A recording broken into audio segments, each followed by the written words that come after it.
I was thinking about doing this last night, or at least for a few now, because one of the people I've recently subscribed to on the YT is Super Daisy, Super Princess Daisy, if you will.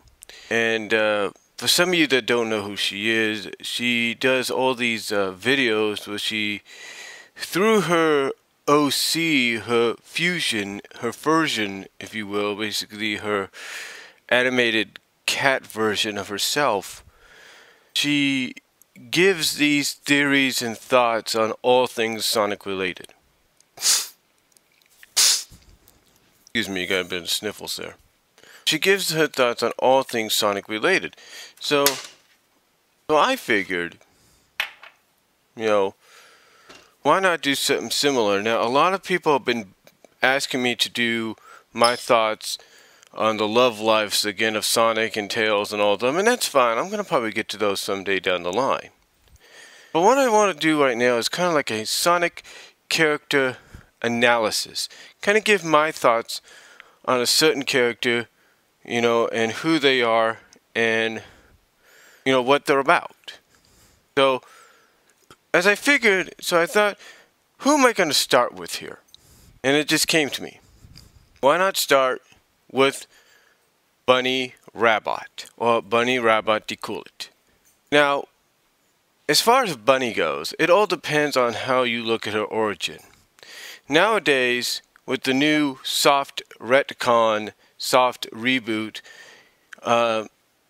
basically subtitled NU52 by the fans, we kind of get a new look at her origin.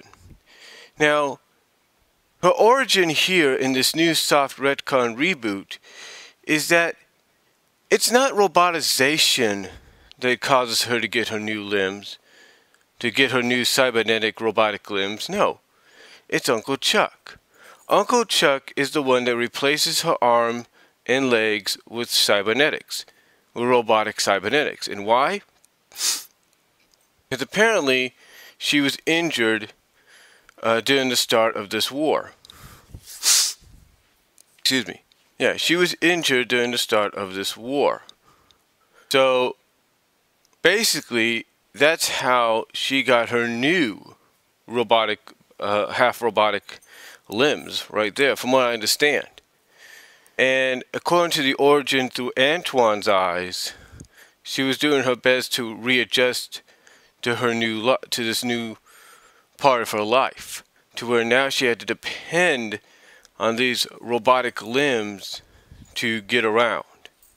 Basically, treat them as if they were always part of her. And that's why basically that's what her origin is here. And that because of that, and that determination, she became part of the Freedom Fighters. And the reason for that is to get back, obviously, at Eggman for what he had done that caused her to end up in this situation. But maybe we'll see it down the line that it's actually a gift, because it's because now not only is she a little stronger, but basically she has the power now to basically help put an end to Eggman's schemes. Now, as far as her origin in the original run, it all depends on exactly how you view it. But mostly it's all centered around the same thing. Mostly all centered around the same thing. And that same thing is the fact that she was roboticized. She was captured and she was roboticized. Obviously she was captured when she was a teenager, basically around the same age, if not a year or two older than Sally. She was captured and roboticized. Or almost roboticized, I should say, if not for Sonic and Friends' interference. But basically she was partially roboticized. And ever since then, she was always looking for a way to get back to normal. She was always looking for a way to get back her cybernetics. To get back to being flesh and blood again. Well, if you watch the Saturday morning cartoon, Sonic Saturday AM, you kind of get an indication in the first season that the characters are planning something involving roboticizer parts. You get that indication in the episode Uncle Chuck. Well, not Uncle Chuck, but Ultrasonic. You get that indication.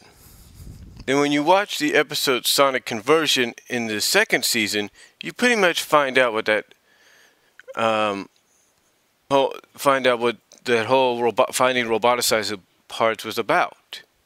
Well, you find out mostly in the first episode of the second season, Game Guy, but you find out more so in the second episode of the second season, Sonic Conversion. So, anyway, basically Bunnie's goal in Sonic SatAM, obviously, which we never knew until that episode, as well as her goal in the cartoon, hold on a second, gotta adjust the mic there, sorry. But like I said, we also find out that her goal in the comics is to be restored back to normal. That's her goal. That is her goal, is to be restored. Now, like I said, it all depends on how you interpret it. In the comics, especially in the early comics, she was captured and put inside a portable roboticizer. Yeah. This is back when the comics were kind of a blend between Adventures and SatAM, but with more of an Adventures-like tone to it. So, yeah, she was put inside something known as a portable roboticizer. And by being put into a portable roboticizer, she basically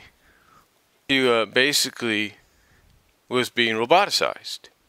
And then, of course, you got things like the Junior novels, where kind of almost true to the SatAM plot of things. She was captured and partially roboticized, or nearly roboticized, but only partially roboticized in Robotropolis, but rescued by the others. So again, that is basically depending on how you look at it from the old timeline, how she became partially half robotic. Unlike in the new timeline, where basically she had no choice but to get robotic limbs to replace her broken legs, an arm, or whatever. Now, in the original timeline as well, something else happens. Even though she has a desire, as we find out slowly throughout the comics, to get back to normal, just like she kind of did in the SatAM episode Sonic Conversion. Just like she did in the episode Sonic Conversion. Like I said, just like she did in the episode Sonic Conversion, she basically has that desire. She has that desire to be normal again. However, that desire is kind of taken away from her, if you will. That desire is taken away from her, if you will, in one of the Sonic Super Specials, original Sonic Super Specials, 48-page specials, known as Girls Rule, or something like that. And here, basically, we find out in the old timeline, and I know this sounds a little confusing, that she basically, her body is basically being overtaken by all the cybernetic kind of like oil and pollution that came from the robotization. So she basically has a choice. Chance de-robotization, which could end up killing her, or end up getting more improved cybernetics to replace the old ones. So basically what she does is she chooses the latter, if you will, and decides, okay, I'm gonna go with the new cybernetics.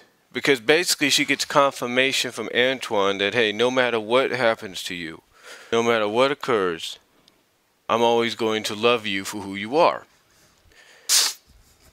So she chooses to have new cybernetics. And that's good, I guess. But then, again, stay with me here.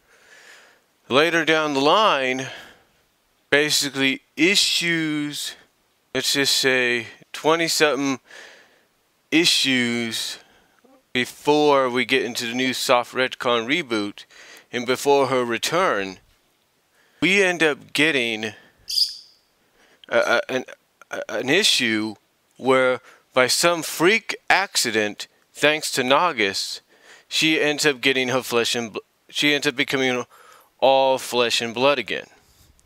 Yeah, thanks to some freak accident by Nagus crystallizing her which basically crystallized her, she ends up being restored to flesh and blood.